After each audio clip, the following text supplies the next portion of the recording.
My best experience working on a team was actually being a teammate on my high school volleyball team. I went to a really small high school.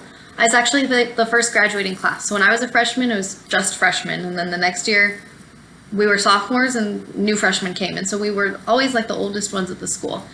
And so since it was the first year of the school, anybody who could really be on the sports teams. There weren't very many, but I played volleyball. And, well, I hadn't previously. And neither had any of the other girls really on the team. There were a couple who had played a little bit here and there, but none of us were really good. We didn't know what we were doing, but we were the varsity team for the school, so we were playing against a bunch of juniors and seniors who had years of experience and practice, and so we were demolished at basically every single game. And it was embarrassing, but we worked together.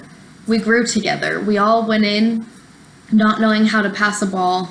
We were all too small to block a hit or make our own spike. Like we couldn't do those things.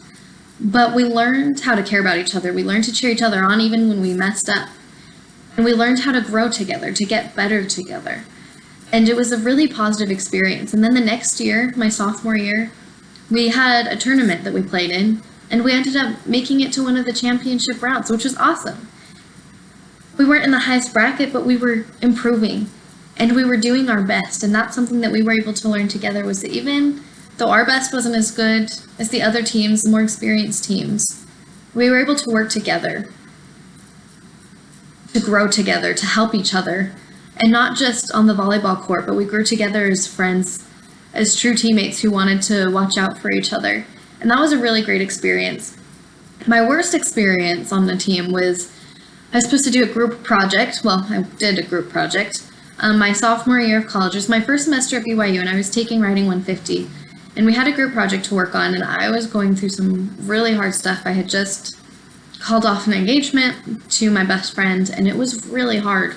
I don't want to say I was in a dark place. I'd say I was just kind of paralyzed by everything that was going on. And I didn't do well. It was the first time I'd really underachieved, I guess. I wasn't doing my work very well, and it was hard. And I remember this boy in my group said a few rude comments, or rather sharp comments, that were true. And I really took them to heart. And it was just hard because I knew that I had screwed up, and I knew I hadn't done great work. And I wanted it to be better, even though it was my best at the time. And that was just a really hard experience because my best wasn't what I wanted it to be, and other people were relying on me. So that was really hard.